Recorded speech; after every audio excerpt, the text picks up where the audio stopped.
That's where we are going next, and occasions are rising and issues are not just going to stop playing themselves out. But let's have a conversation this morning with Dr. Kwankwaso, who is the presidential candidate of the New Nigeria People's Party. He joins us right there in the studio. Thanks for joining us today. Thank you very much. So let's start with the last conversation we had around these new Naira notes. I mean, we know that you have been asking the CBN and the government to take a second look at the terms that's been given to Nigerians, and you've said that 3 months is a short time, but now it seems like it's been extended for a bit. Are you comfortable with that? Thank you very much. Actually, we in the NNPP are not comfortable with the 3 months, even plus the 10 days they are talking about. You see, many people in Abuja who are in the comfort of their offices or homes, they wouldn't understand what is happening outside there. Those of us who now have the opportunity to go around the country, from village to village, town to town, to even cities, we are in touch with the people. And over the years, I had many opportunities to be interacting with the people. And not only that, I was also in a position, especially when I was governor, we were the first government to start e-payment in this country, including the federal government. And when we took decision to start it, we realized we had serious issues. And those issues had to do with even the banks themselves. At the time, many of our local governments had no single bank. And therefore, before we started the implementation, we had to go to the central bank to register 37 microfinance banks to make it easier for people in those local governments to ensure that our facilities are there for them. So up till now, there are many states, especially in northern Nigeria, where local governments had no single bank. And in some areas, even the local government headquarters is well over 100 kilometers from the local government headquarters. And it becomes extremely difficult for them to take their money. We are not talking of big businessmen.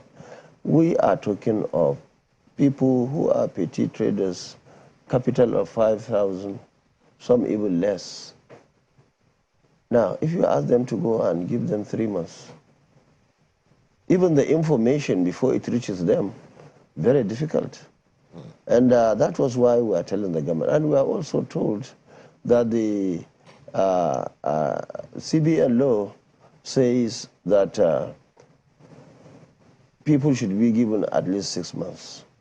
And for me, even 6 months is just a short period of time, especially when you take our circumstances. We're not talking of people in, and even people in Lagos, in Kano, in Port Harcourt, in Kaduna, and other places. Look at what is happening in the banks. They go there, they waste all their time, given number 100, number 200, that's your tag. And before you go, they go halfway, the money would have finished. People are going to POS, there's just nobody, there's just no money there. So you see, government should be in place to sort out issues for its people, not inflict unnecessary hardship. And the government should have an agenda right from day one. These are things that would have started much earlier. People should be given ample opportunity. Now we know from the NBS that we have over 133 million poor people in this country. Now, we're not even talking of those ones that have close to nothing. We're even talking of the remaining maybe over 70 million people who have got something doing. And these are people who are struggling to earn their living. These are people who are law-abiding. They are not bandits. They are not Boko Haram. They are not criminals. So why should you come with this? And I can tell you from our own investigation, what they are saying, government is saying, it has to do with people who will want to take too much money, you know, leaders in politics and so on. They don't know that many of our colleagues, those who are contesting, especially presidential, and by extension all those in their parties, are owners of the banks. And not only that, people very close to them are having banks everywhere, and so on and so forth. So they will lose nothing because, and they have governors. PDP has governors, APC has governors, you know, governors. I'm sure that by now they would have collected so much money from the banks Your in their Excellency, states. say that again. Those who are contesting own banks. That's what you just said. Of course, if their friends have got banks, and I am sure one of them or two may have a bank or large share in some of these banks, and with state governments also in their states. Now, if you live in Lagos and you have state government in Lagos, how can you be muzzled out in terms of cash? Businesses are everywhere, banks are everywhere, all the headquarters are there. I can't remember any bank managing director who would say no to his host state. So, and so on and so forth. So the argument then that some people are saying that the CBN could be targeting vote buying, you don't think it's salient? You see, some people in politics may, for some strategic reasons, go and complain. Those who are complaining, I believe, is just a gimmick. I don't think they mean it. Because we believe that they don't have any issue. You see, the people that have real issues, one, the masses, the businessmen, the petty traders, petty businessmen and women who have very little money in their hands. Even to go to the bank in some places, they would have spent the capital transporting them for going to the banks and so on. So, and some of us who are associated with the, you know, our constituency is the people at grassroots. We are not in NNPP, we are not in a hurry to have money bags and all sorts of big people because we believe they are even the problem. So, of course, on the other hand, our party is not based on money. Everybody you see in Kwankwaso, in NNPP, in the national movement and so on, were people who, in the first place, believe in this country and are people who have empathy for the people, and so on and so forth. Okay. So we are grassroots people. On one hand, it would affect us more than any other political party, but on the other hand, we are lucky that our supporters, our volunteers, are people who believe that if we get, they will benefit. And these are the masses, and these are the people at grassroots level, and people who are committed to supporting us. So with or without money, our supporters will certainly go and vote for us. So you don't agree with, do you think this information you've just given us now about the masses being suffering as much as you say they are, you don't think that the CBN is well aware of it? I don't believe so. Because if they are aware of it, why should a Nigerian unnecessarily inflict this serious hardship in addition to the existing poverty that we have? In Kano and in fact in all parts of this country, businesses were negatively affected because there was no cash. People are just going to the market. They will start thinking of transfer. Everybody is talking to, and many businesses now. Somebody who is selling a sugar cane, only one stick. That's his capital. That's the one he goes around with. Somebody who is cutting nails. Somebody who is selling tomato. Now you are telling him you want to do transfer. How transfer to? He doesn't have any account. His businesses were mainly based on cash. Now, but I can tell you that being the first people to introduce e-payment, we know its importance. Our argument is it would have been given enough time. Central Bank would have asked all the state governors areas where they don't have banks, and they help them in facilitating. These are things that would have been done step by step, rather than just waking up one day and say everybody has to change its currency within a very short period of time. Now, our position in the NNPP is to continue to appeal to government to open it, allow people with legitimate money to go and get new ones. That is one.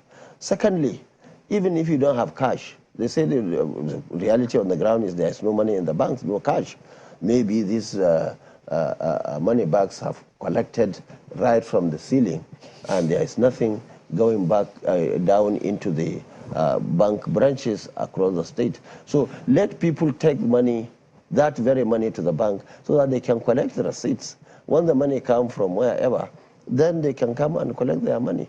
Now, but in the NNPP, we took decision that in case government refuses to heed to our advice, we told, I mentioned many times that our government, once we win the election, we will open the doors and windows for Nigerians to go and get new notes. We will not allow anybody who has legitimate money to be put part of the 133 million people. So we are still appealing. You think this has the vulnerability of making more people Certainly, poorer? Certainly. I saw somebody in the social media from Kano who was raising his money, that he went to bank many, many times.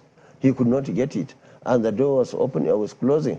Now he swear to Almighty God that if he doesn't get this money, he'll be a bandit.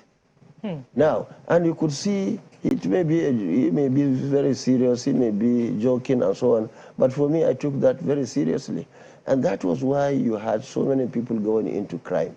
When government decide to cage you, when powerful people decided to inflict maximum damage on you, then the only way out is to start thinking of how you can fight There are back. many other issues to raise with you, Dr. Kwankwaso, because, I mean, this one, by the way, of course, you know that the CBN has said that no one is limited, that even after the expiration of time, they'll still be able to take their monies to the banks and get the That will be fine. Okay. Yes. Yeah. So let's talk politics now. Dr. Kwankwaso, there are talks about stepping down, even though spokespersons of your party have come out to discountenance it. But reports are coming in that no fewer than 620,000 card-carrying members of the New Nigerian People's Party from the Northeast have decamped to the People's Democratic Party. 620 is quite a number. The belief is that you are strong in Kano, but this is the Northeast. So how true is this? And is it also true that you are planning to step down for the candidate of the PDP? Now, you see, if I may start from the 600 and something people, you see, we in Kwankwaso, we know how we operate. Most people in this country don't know, and it is deliberate. In the last 30 years, in 1992, I was Deputy Speaker, House of Reps. That's when we started building Kwankwaso. Kwankwaso is so strong, especially in northern Nigeria today. Hardly can you get one house, a place you can call a house in northern Nigeria without at least one member of Kwankwaso. It could be the father, the wife or wives, could be the watchman, it could be the gardener or steward, but there must be one. If the man at the top is comfortable with Kwankwaso, he will know them. If you hate them, you will never know you have a member there. Because we had many cases when a father, for whatever reason, was convinced that now Kwankwaso is the way, he would go and tell the family would start laughing at him, that you are the only one standing before, now that you are part of us, we are happy that you came. So, you see, and we have our way of putting leaders. Leadership was by appointment. So we looked at those who are working hard within the group and say, you are the leader of Kwankwaso, you are the coordinator, you are the secretary. There was never election. So that's how we operate. Now, you see, anybody who becomes leader is appointed. He would think that he controls the Kwankwaso. While some of them are just coming into Kwankwaso recently, for some reasons we say, okay, lead them. So everybody will come and start greeting them, respecting them. And some of them with small brains will start wondering whether they are the ones that have Kwankwaso, while they are absolutely close to nothing in terms of controlling Kwankwaso. We have had somebody in the Northeast who has been stage loyal with Kwankwaso, crisis started in his state. He was not happy with that. Instead of managing it, you know, everybody now, this difficult time, people are looking for money. And we know that that side of the party... So you do not deny PDP, that this occurred in the Northeast? Close to nobody. You see, they're just nothing. Kwankwaso people are committed. It's not like because you are appointed to take care of the leadership that if you go out, people will follow you. It has happened like that many times in Kano. And the people who are going, they will go alone. Even the governor in Kano today was my deputy governor in 1999, 2003, was my SA in the Ministry of Defense, was somebody I helped in getting job in Chad Basin, and then I told him to resign and come back in 2011. We won election together. He was next to me. Now, when he left Kwankwaso, he started fighting us. Everybody knew that he won election landslide in 2015.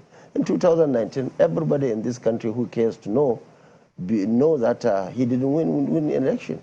So we're not talking of even people in the Northeast or somewhere. So, but you see, we live in hard times. Many people, many of our members have close to nothing. And there are people whose trademark is money. Nothing else, zero. No enough credibility, no enough capacity, no nothing but money. Now, if you have money to give, definitely we have 36 states across the country, and the person talking has nothing to do with Northeast in Kwankwaso. Just this Babayo Liman has nothing to do with nothing to do with Northeast. Just coordinator or coordinator. But your explanation in Bauchi suggests State. that you've done a lot of work over the last 3 decades or so. But this person is citing lack of structure as motivation. Now, if you are going, you have to create NNPP. reasons. There's just no reason. Everybody knows in this country we have structure. Look, when we picked this party, New Nigeria People's Party, just about 10 months ago, day one, everywhere in this country, there was structure. Why? Because we had people. Now we have structure in every ward in this country, not even 100%. Local government 100%, up to the national level. Not only that, we have our candidates almost 100% in this country, and so on and so forth. So you see, if you are going, you have to go and say there is one issue or not. But you see, what we are targeting now is 25th of February. Nigerians will be shocked. You see, Before especially that, these are you stepping down for Alhaji Atiku? That's the second part. You see, I was highly disappointed with him because I saw his interview. Even though it was not as bad as people, his supporters were going around to say I was. He didn't say anyone, me or Peter was stepped down for him. What he said from the video that I saw was that he's talking to us, and that's not correct. Except for here in Lagos when I came to do the Arise debate or town hall meeting. Since I left PDP, I've not seen Atiku eye to eye. And I refuse to talk to anybody. Because you see, the only thing remaining for PDP and APC now is propaganda. Just a second. Propaganda. On that. They would go, just one second, let me complete this. Okay. They would go and give people money. If you go to Kano, if you go to Sokoto, if you go to Enugu, if you go to Anambra, you have money. You give it to some people. And don't forget, that very young man who was being carried by whatever reason, Kwankwaso is in his blood. There's nothing he can do. One day, it's just a matter of time. Now he was angered not by Kwankwaso, he was angered because of local, because by virtue of Kwankwaso coordinator, he was given the zonal secretary of NNPP in the South. That's why he's talking of NNPP. But the fight has nothing to do with Northeast. The problem was issues. In fact, we had to change our chairman in Bauchi, chairman, state chairman, to zonal chair, to treasurer to state chairman, thinking that we would solve the problem. Yeah. We couldn't solve the problem. So See, to talk of 600 people or 620,000. You know, it's like how many people are in Bauchi? Well, Because 620 win the election in Bauchi. And nobody has anything to do with zones. And you see, in Kwankwaso structure, there's nothing like zone. Okay. What you only have is state. Yeah, there's a lot to talk about, you know, with you. Now that we have that part about being shocked. Yeah. So let me finish this. No, we'll come to that. We'll come to that Okay. when we return from this break. Please stay with us.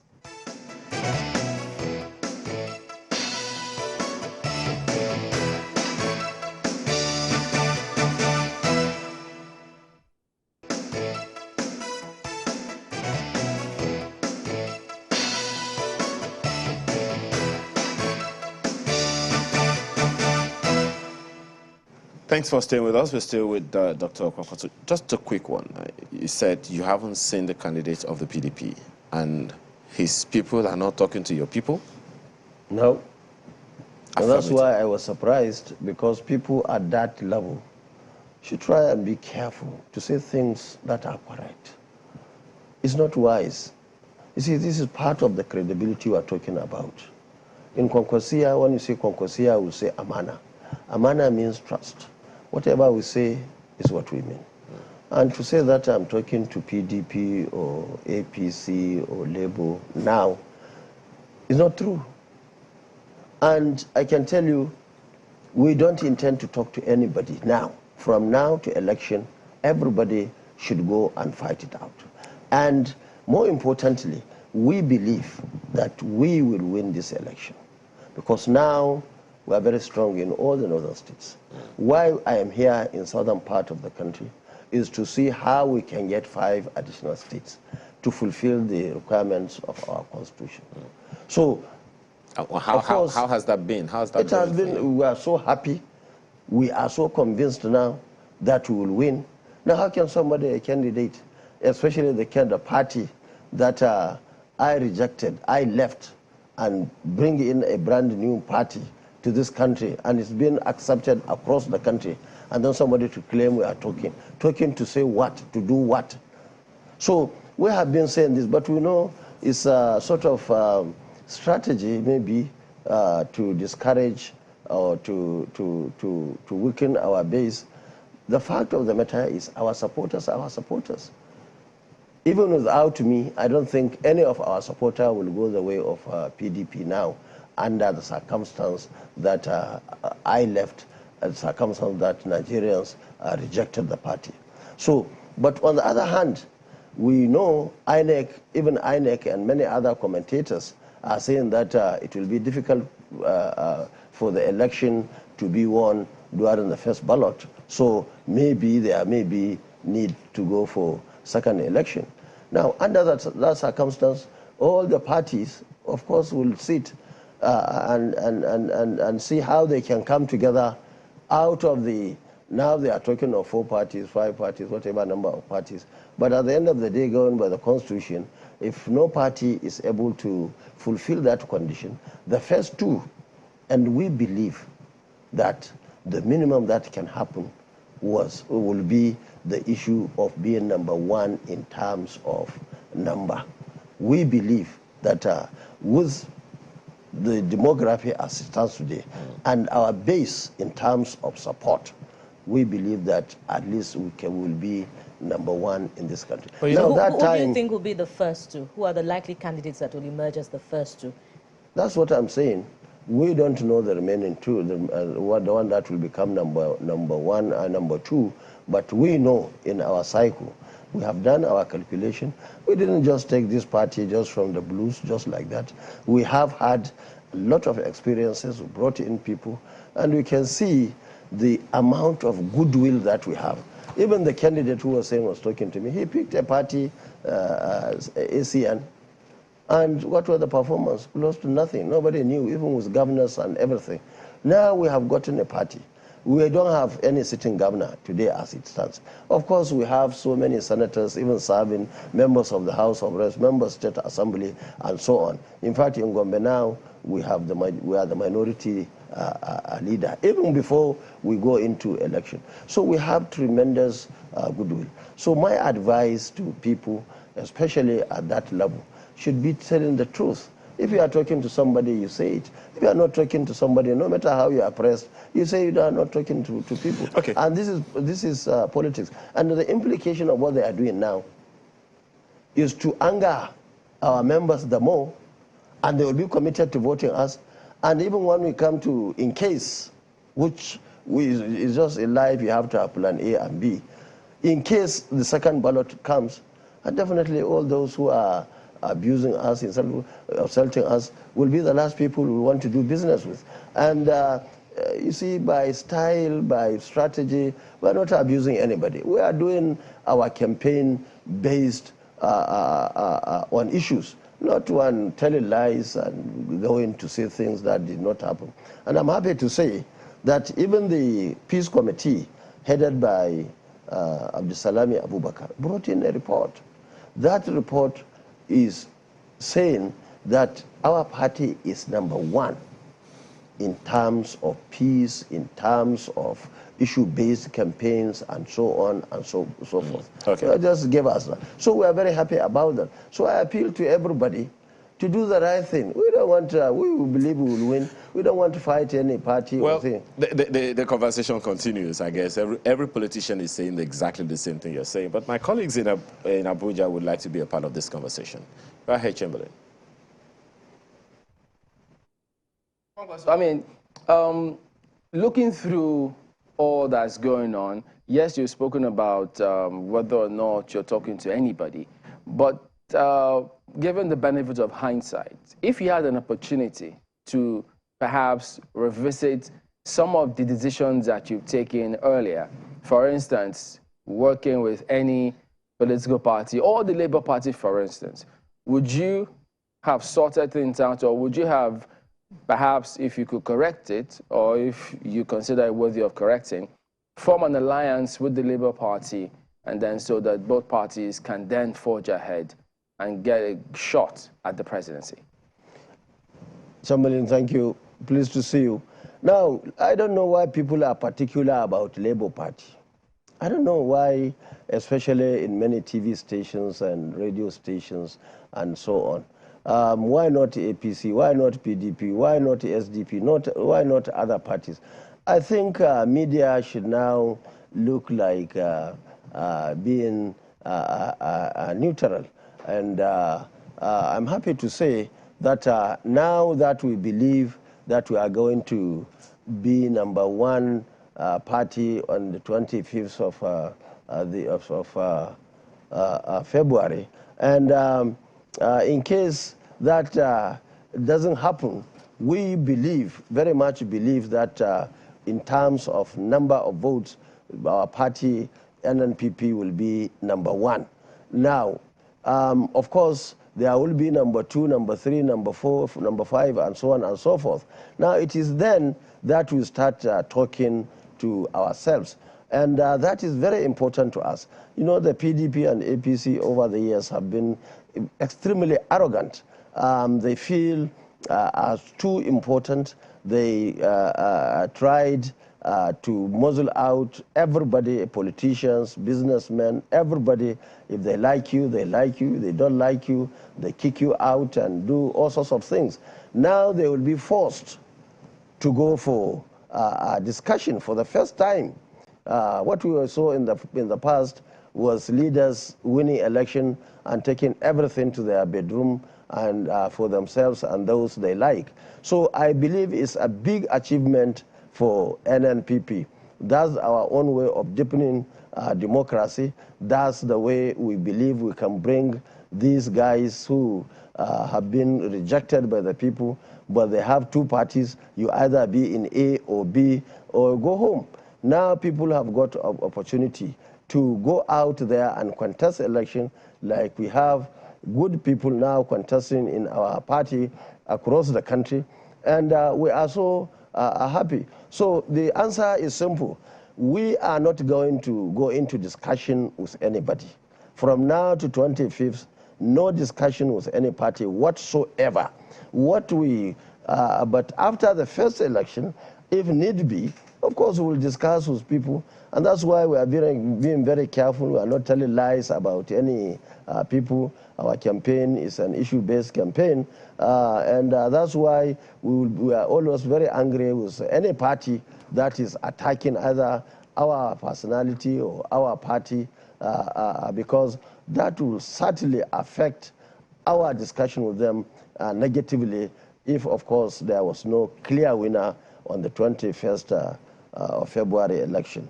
So we have nothing to do with any party now, and I want Nigerians to take note of that, because people will continue to tell lies like they have been making over the time.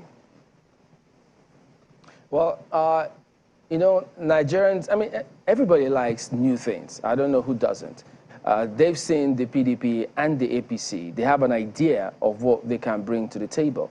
And that's why people keep asking, well, perhaps they now look to the NNPP, they look to Labour Party, they're trying to see what it is that they have to offer. And there are many, you see different stats who talk about undecided voters. So many of them are watching and trying to see, what do we do? How do we progress? So that's the reason why some of those questions come through when we ask if you had an opportunity to do something different. So that was the context. But having spoken about how you're going to dig in and go all out to ensure you win, you're an experienced politician. And so when you say that, look, you're not discussing with anybody, it sounds so categorical. And you know, we always say that in politics, 24 hours is a long time. And you know that there could be all sorts of scenarios that could play out before the elections that you may even look very appealing to you. Nobody knows.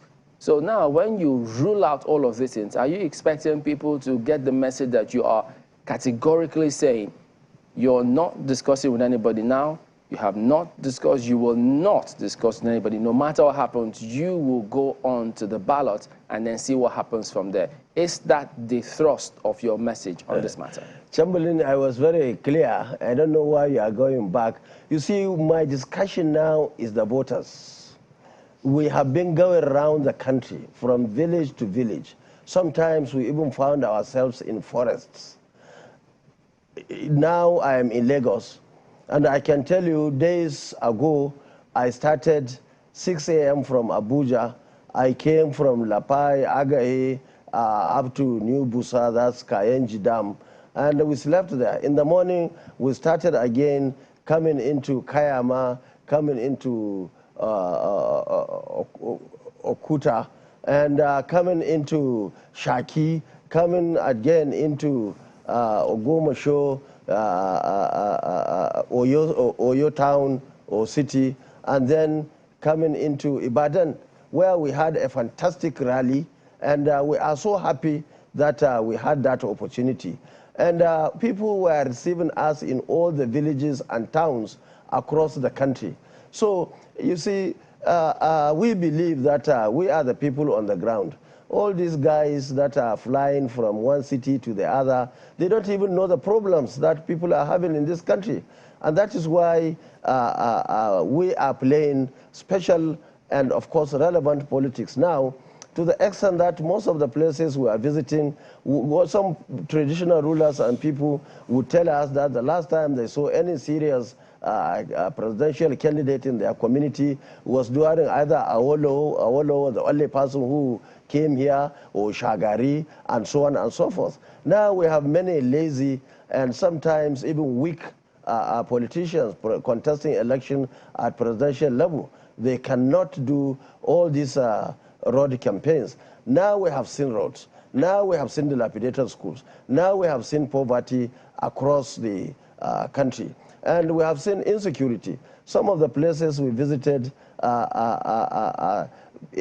areas that are infested with even criminals. And we felt that in life one has to take a calculated risk. And we had to visit the places, visit the people, so that at the end of the day we know exactly their pains. So we are very happy, and we are having assurances by the day that they will go and vote for our party, because we are the only people today with a national party that stands for change. We are the only party that is today having a very credible candidates and other candidates. And we are the only party really who believe in the sufferings of our people. And we have done it in Kano, in all the areas. We are able to maintain peace. We are able to bring prosperity. We are able to do a lot in the area of education, agriculture, infrastructure, and so on and so forth. Now, Kano, you go to Kano, infrastructure is not comparable to any state. Even Lagos, if you subtract what the federal government has already established and what they have done in recent years, Kano is far ahead of Lagos, despite the huge disparity in terms of resources. And look at education. Now we have decided to build 500,000 classrooms to accommodate about 20 million out of school children. We have decided to cancel the issue of payments of WAEC, NECO, and even JAMB. It will be free. We have done it in Kano, and we believe that is doable. We have a lot of resources in this country. In Kano, we refused to borrow 1 naira when I was governor, meaning there was enough resources in this country. And anybody who says anything to the contrary, let him come for any debate. And we have been trying to bring out some of these candidates for debate. And even channels themselves organized debate. They were not willing to come because there is nothing to show other than money, other than governors, other than people who are being hated by the grassroots people who have created all this artificial insecurity, artificial poverty in this country just because they want to continue to govern our country, taking all our resources. All right, just one more thing, and if you could keep it as short as possible since we are winding down. I mean, there's been several data, polls, call it whatever. They analyze things differently, but you and your team, we know you equally have your own data, you have your strategy and research in terms of how you will pull through, because you won't be saying you will win without perhaps having done your homework and your research. So, without disclosing your strategy, could you just point us to how and where you think you will pull through in terms of getting your 25%? Are you going to get it across the country from your analysis? What do you see? You see, this politics, many people will continue to disgrace themselves. I have seen a gentleman making fake analysis, I think, on this, I think, channels or Arise, I can't remember. You know, I used to respect that man, but from that day, all of us believed that he was being sponsored to come to the national TV to disgrace himself and his family.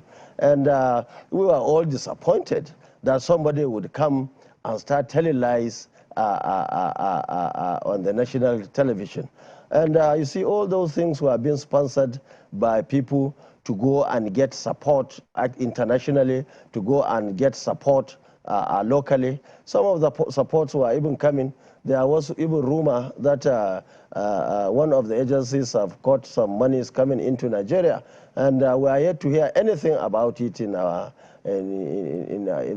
media. So you see, all those things that people are talking to us was sponsored, and it has no effect whatsoever. It's just to promote their candidate. You see, those that are promoting, in the actual sense, are parties that are based on ethnicity and religion. They will say, oh, this is number 1, oh, this is number 2, this is number 3, and so on and so forth. So I can assure you that our party, Kwankwaso, we have our figures, and we enjoy being underrated. In 1999, nobody was giving me any chance in Kano. There are big people supported by so-called big people in Kano, and there was election. First of all, I got my primary election 100%, and when election came in 1999, I won the election. So many people were shocked, and I can tell you, many more people will be in a bigger shocker in 2023. And I can tell you, we are well prepared, and we have been preparing over the years. I'm not in a hurry to become the president of this country. In 2007, I had more credentials than most people who contested presidential election, but even Dr. including the Kwankwaso, person. if you're dismissing the ANA polls, those polls have been conducted in past elections and they have proven to be true. No, so no, no, no. How no. come it's this time around that you're This saying one, that they're being you see, sponsored? Let me tell you, our style of campaign is completely different. Our style of sponsorship. You see, many people are carried away by billboards, by posters, by all sorts of things, which I believe that those candidates are being sponsored and that through their local government funds. Now governors are doing close to nothing. None of them is talking of education. None of them is talking of even security and so on and so forth. What they are doing is to use local government funds to go and put their posters and stickers and banners. And you see, they don't know, well, unknown to them, these people, our people hate seeing their faces on the streets. But our people are law-abiding. Everybody is saying, okay, let's wait and see. Okay. We'll show them Pepe on the 25th of February, and of course, for other elections, state elections, on the 11th of March. Well, so I guess for us, yes. Let anybody go and write anything. Okay. We have our figures, our members are registered, and I'm happy somebody was talking about even nurses, quoting that big number, calling them Kwankwaso. Many people didn't even know that there were that number of people in the Northeast. Many people are saying, like the last one I saw, he would say NNPP, 2%, 6%, and so on. Let me tell you, Nigerians will be shocked. Okay, because everybody today is looking for you're going to win at the first ballot. That's what we believe. We're really waiting for that surprise to come in, shock, as you have put it. And it would have been wonderful to hear some other things from you, but unfortunately we have run completely out of time. It's been a pleasure having you this morning. Dr. Rabiu Kwankwaso is the presidential candidate of the New Nigeria People's Party, NNPP. Thank you so much. Thank you, my pleasure. Thank you, thank you.